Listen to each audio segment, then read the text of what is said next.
সুপ্রিয় দর্শক, আজ জানাবো পশ্চিমবঙ্গ এবং দেশ বিদেশের বাছাই করা গুরুত্বপূর্ণ তাজা সংবাদ। আপনি যদি আমাদের চ্যানেলে নতুন হয়ে থাকেন তাহলে অবশ্যই আমাদের চ্যানেলটিকে সাবস্ক্রাইব করুন। নিত্য নতুন খবরগুলি আপনাদের হাতের মুঠোয় তুলে দেওয়ার জন্য আমরা সর্বদা প্রস্তুত। শুরুতেই দেখে নেব সংবাদ শিরোনাম।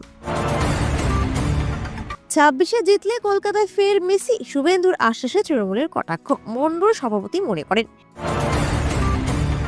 2-3 জনের জন্য দিল্লিতে জরুরি বৈঠক ডাকলেন অভিষেক, কারা তারা, কি ঘটছে তৃণমূলের অন্দরে। দেবরাত বিজেপিকে ধরাশায়ী করে কৃষি সমবায় ভোটে সবুজ ঝড়।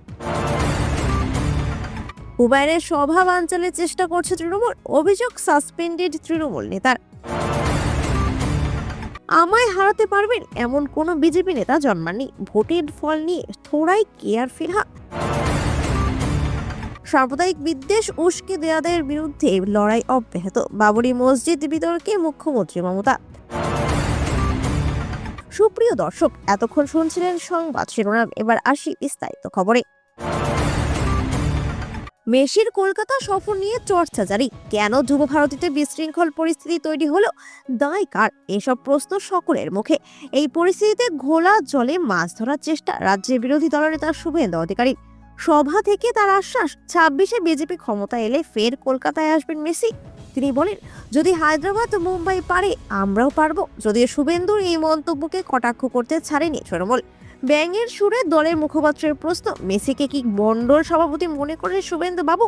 গত শনিবার ভোর রাতে ফুটবল প্রেমীদের অবসান ঘটিয়ে তিলোত্তমায় পা রাখেন লিওনেল মেসি। সকাল থেকেই সল্ট লেক স্টেডিয়ামে দর্শকদের ঢল, উদ্দেশ্য একটাই, মেসিকে একবার সামনে থেকে দেখা। কিন্তু কারো স্বপ্নই কার্যত পূরণ হয়নি। মেসিকে দেখতে পাননি বলে অভিযোগ করে একরাশ ক্ষোভ উগড়ে দেন ফুটবল প্রেমীরা। মেসি স্টেডিয়াম ছাড়তে ব্যাপক ভাঙচুর চালানো হয়, সব মিলিয়ে রণক্ষেত্রের চেহারা নেয় স্টেডিয়াম। কিছুক্ষণের মধ্যেই গ্রেপ্তার করা হয় গোটা অনুষ্ঠানের মূল উদ্যোক্তা স্বতন্ত্র দত্তকে। কিন্তু তাতেও ক্ষোভের আগুন নিভেনি। এই রাগ ক্ষোভকেই 26-এর আগে অস্ত্র করতে চাইছে বিজেপি।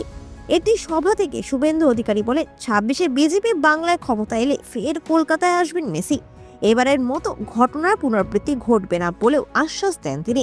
বলেন, যদি হায়দ্রাবাদ মুম্বাই পারে তাহলে আমরা কেন পারবো না, আমরাও পারবো। শুভেন্দুর এই মন্তব্যকে গুরুত্ব দিতেই নারাজ তৃণমূল মুখপাত্র তন্ময় ঘোষের কটাক্ষ, যা হয়েছে তা নিন্দনীয়, তদন্ত শুরু করা হয়েছে। কিন্তু শুভেন্দু বাবু কি ভাবছেন যে উনি মেসিকে পকেটে রাখেন, ওনাকে মণ্ডল সভাপতি মনে করেন, ইচ্ছে হলেই নিয়ে আসবেন? আসলে শুভেন্দু বাবু দুনিয়ার সম্পর্কে জানেন না, কিভাবে এই ধরনের ট্যুর আয়োজন করা হয় সেটাও জানেন না, সেই কারণে এই ধরনের কথা বলছেন। আসছি পরবর্তী সংবাদে। বিধানসভা নির্বাচনের আগে সংগঠনকে আরো মজবুত করতে তৎপর তৃণমূল কংগ্রেস। সেই প্রস্তুতির মধ্যেই দলের অন্দরমহলে নতুন করে অস্বস্তি। সূত্রে খবর, তৃণমূলের কয়েকজন মহিলা সাংসদদের মধ্যে মতবিরোধ চরমে পৌঁছেছে। পরিস্থিতি সামাল দিতে এবার সরাসরি হস্তক্ষেপ করতে চলেছেন অভিষেক বন্দ্যোপাধ্যায়। সূত্রের খবর, সম্প্রতি 2-3 জন মহিলা সাংসদদের মধ্যে অশান্তি প্রকাশ্যে আসে। ঠিক কি কারণে এই মতবিরোধ বা কারা এর সঙ্গে জড়িত তা এখনো স্পষ্ট নয়।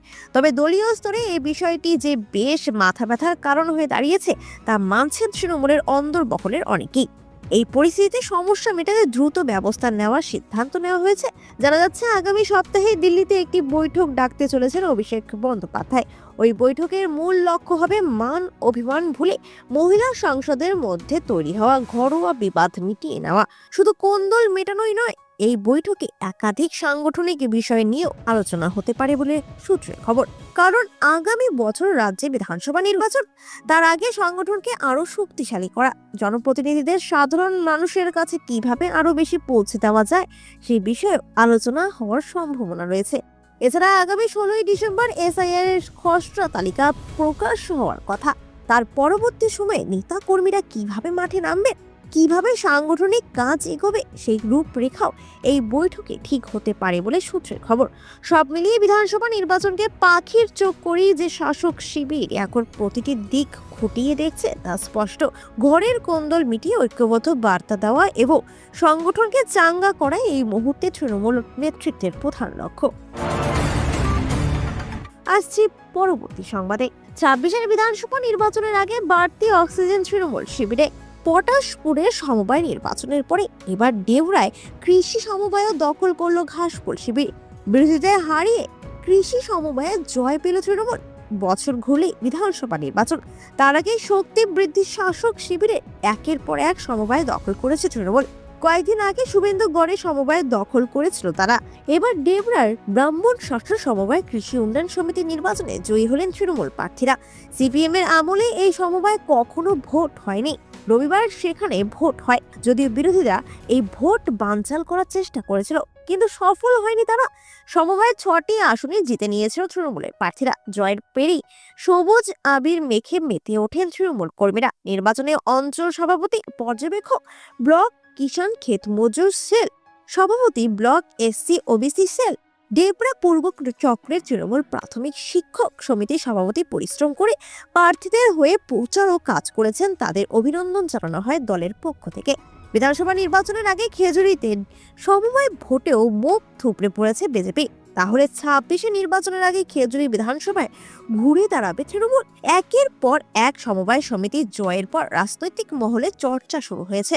গত সপ্তাহে মুর্শিদাবাদ জেলার রেজিনগর বিধানসভার অন্তর্গত বেলডাঙ্গা 1 ব্লকে কাজী সাহা কৃষি উন্নয়ন সমিতি লিমিটেডের নির্বাচনে জয় পেয়েছে শাসক দল তৃণমূল কংগ্রেস। বিরোধীদের অনেকটা পিছনে ফেলে বিশাল ব্যবধানে জয়লাভ করল ঘাসফুল শিবির। আসছি পরবর্তী সংবাদে। আগামী 22 তারিখ নতুন দল ঘোষণা করবেন হুমায়ুন কবির। আগেই তিনি জানিয়েছিলেন বহরমপুরের টেক্সটাইল মোড়ের কাছে মঞ্চ করে সেখান থেকে নিজের দল ঘোষণা করবেন। তবে এবার সেখানে তৃণমূল সভা করবে বলে জানিয়েছে। এবার এই নিয়ে তীব্র অসন্তোষ প্রকাশ করলেন হুমায়ুন। এদিন হুমায়ুন বলেন, 22 ডিসেম্বর বহরমপুর জেলা তৃণমূল সভাপতি বহরমপুর টেক্সটাইল কলেজ মোড়ে একটি সভা করবেন বলে অনুমতি নিয়েছেন। কি কারণে অনুমতি নিয়েছেন, কি সভা করবে সেটা এখন কিছু বলছি না।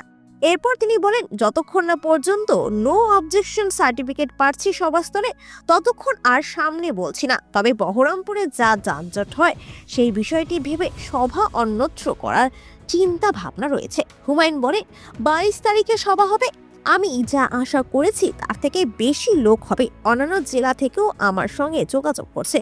এরপরে তিনি অভিযোগ করে বলেন, তৃণমূলের জেলা সভাপতি রাজ্য নেতৃত্বের উপর আমার কোনো ক্ষোভ ছিল না। আমার জেলার নেতৃত্বরাই আমার বিরুদ্ধে ষড়যন্ত্র করেছিল। তারাই এখন আমার সভার বানচাল করার চেষ্টা করছে। এখানে উল্লেখ্য, বাবরি মসজিদ নিয়ে আগে থেকেই দলের সঙ্গে দূরত্ব বেড়েছিল হুমায়ুনের। তৃণমূল তাকে সাসপেন্ড করে এরপর নতুন দল ঘোষণা করেন তিনি। আগামী 22 ডিসেম্বর তার দল তৈরি হবে বলে জানান। সেই মতো বহরমপুরের টেক্সটাইল মোড় বেছে নেন তিনি। আসছি পরবর্তী সংবাদে। ভোটার তালিকা সংশোধনের জেরে নিজের বিধানসভা কেন্দ্র থেকে প্রায় 63,730 জনের নাম বাদ পড়তে পারে। কমিশন সূত্রের খবর, এমন ইঙ্গিত মিললেও আত্মবিশ্বাসে কোনো ঘাটতি নেই উত্তর কলকাতার মেয়র তথা রাজ্যের মন্ত্রী ফিরহাদ হাকিমের। রবিবার নিজের বিধানসভা কেন্দ্রের একটি কর্মসূচি শেষে সাংবাদিকদের মুখোমুখি হয়ে তিনি কার্যত চ্যালেঞ্জ ছুড়ে দেন বিজেপিকে। ফিরহাদের স্পষ্ট বক্তব্য, নাম বাদ দিয়েও তাকে হারানো যাবে না। কলকাতা বন্দর বিধানসভা কেন্দ্রে বিজেপির এমন কোনো নেতা জন্মাননি যিনি তাকে পরাজিত করতে পারবেন। বস্তুত এসআইআর পর্বের শুরুতেই কলকাতা বন্দর এলাকা থেকে বিএলএরদের একাংশ অভিযোগ তুলেছেন মৃত ভোটারদের নাম জোর করে তালিকাভুক্ত করার চাপ দেওয়া হচ্ছে। সেই সঙ্গে প্রাণনাশের হুমকিরও কথা উঠে আসে। নিরাপত্তার দাবিতে সরব হন তারা। ওই পরিস্থিতির মধ্যেই এনুমারেশন ফর্ম জমা পড়ার পর কমিশন সূত্রে জানা যায়, কলকাতার 2 বিধানসভা চৌরঙ্গি ও জোড়াসাঁকোতে প্রতি 3 জন ভোটারের মধ্যে একজনের নাম বাদ যেতে পারে। পাশাপাশি শহরের আরো 9টি বিধানসভায় প্রতি 5 জনে একজন ভোটারের নাম ছাঁটাইয়ের সম্ভাবনা রয়েছে। রাজনৈতিক পর্যবেক্ষকদের মতে এই ছবি শাসক দলের পক্ষে মোটেই স্বস্তিদায়ক নয়। তবে এত কিছুর পরেও নিজের অবস্থান নিয়ে অনড় ফিরহাদ। আবারও তার দাবি, কলকাতা বন্দর বিধানসভায় তাকে হারানোর ক্ষমতা বিজেপির কারণেই। যদি এই মন্তব্যের পাল্টা দিতে ছাড়েননি রাজ্য বিধানসভার বিরোধী দলনেতা শুভেন্দু অধিকারী। তার কটাক্ষ, সংখ্যালঘু সমাজ থেকে কেউ ফিরহাদকে হারাবেন। বৃহস্পতিবার এনুমারেশন পর্ব শেষ হয়ে গিয়েছে। কমিশনের তথ্য বলছে, মুখ্যমন্ত্রীর বিধানসভা কেন্দ্রে 159, ভবানীপুর বিধানসভায় মোট ভোটার 2,06,295 জন, যার মধ্যে ফর্ম ডিজিটাইজ হয়েছে 1,61,509 জনের। কমিশনের তথ্য অনুযায়ী এনুমারেশন পর্ব শেষে বাংলায় খসড়া তালিকা থেকে মোট নাম বাদ যাচ্ছে 58,17,551 জনে, যার মধ্যে ভবানীপুরেই রয়েছে 44,787 জন। আগামী 16ই ডিসেম্বর খসড়া ভোটার তালিকা প্রকাশ করা হবে পশ্চিমবঙ্গে। সেই তালিকায় কোনো অভিযোগ থাকলে, ত্রুটি থাকলে কমিশনকে জানাতে হবে, তার ভিত্তিতে হবে শুনানি। তথ্য প্রমাণ যাচাই করে চূড়ান্ত তালিকা প্রস্তুত করবে কমিশন, তা প্রকাশ করা হবে 2026 সালের 14 ফেব্রুয়ারি। আসছি পরবর্তী সংবাদে। পশ্চিমবঙ্গের মুর্শিদাবাদে বাবরি মসজিদের আদলে একটি মসজিদের ভিত্তি প্রস্তর স্থাপনকে ঘিরে রাজ্য রাজনীতি উত্তপ্ত হয়ে উঠেছে। তৃণমূল কংগ্রেসের বহিষ্কৃত বিধায়ক হুমায়ুন কবির এই কাজটি করেছেন। যদিও টিএমসি তাকে দল থেকে সাসপেন্ড করেছে, তবুও ভারতীয় জনতা পার্টির আক্রমণ সরাসরি মুখ্যমন্ত্রী মমতা বন্দ্যোপাধ্যায়ের দিকে। এই টানাপোড়েনের মধ্যে 6 ডিসেম্বর সংহতি দিবসের দিন মুখ্যমন্ত্রী মমতা বন্দ্যোপাধ্যায় বাংলার বহু পুরনো সহাবস্থানের ঐতিহ্যকে তুলে ধরেন এবং ঐক্য ও সম্প্রীতির প্রয়োজনীয়তার উপর জোর দেন। মুখ্যমন্ত্রী Mamata Bandyopadhyay social media platform এক্সে পোস্ট করে মনে করিয়ে দেন যে বাংলার পরিচয় বহুত্ববাদের মধ্যে নিহিত। ব্যানার্জি লেখেন, সংহতি দিবস, সম্প্রতি দিবসে সকলকে আমার আন্তরিক শুভেচ্ছা। বাংলা ঐক্যের ভূমি, টেগোর, নজরুল, রামকৃষ্ণ এবং বিবেকানন্দের ভূমি। এই মাটি বিভেদ সৃষ্টিকারী শক্তির সামনে কখনো মাথা নত করেনি, আর করবেও না। উল্লেখ্য, তৃণমূল কংগ্রেস 6 ডিসেম্বর বাবরি মসজিদ ধ্বংসের স্মরণে সংহতি দিবস পালন করে। মুখ্যমন্ত্রী জোর দিয়ে বলেন যে রাজ্যে হিন্দু, মুসলিম, শিখ, খ্রিস্টান, জৈন এবং বৌদ্ধরা সর্বদা কাঁধে কাঁধ মিলিয়ে বসবাস করে এসেছেন। তিনি বলেন, আমরা আমাদের আনন্দ ভাগ করে নেই, কারণ আমরা বিশ্বাস করি যে ধর্ম ব্যক্তিগত কিন্তু উৎসব সকলের জন্য। যারা সাম্প্রদায়িক বিদ্বেষের আগুন জ্বালায় এবং দেশকে ধ্বংস করতে চায়, তাদের বিরুদ্ধে আমাদের লড়াই অব্যাহত থাকবে। আসুন আমরা সকলে শান্তি ও সম্প্রীতি বজায় রাখি। উল্লেখ্য, মুখ্যমন্ত্রীর এই বার্তা এমন সময় এলো যখন দলের বহিষ্কৃত বিধায়ক হুমায়ুন কবির মুর্শিদাবাদের বেলডাঙ্গায় বাবরি মসজিদের আদলে একটি মসজিদের ভিত্তি প্রস্তর স্থাপন করছিলেন।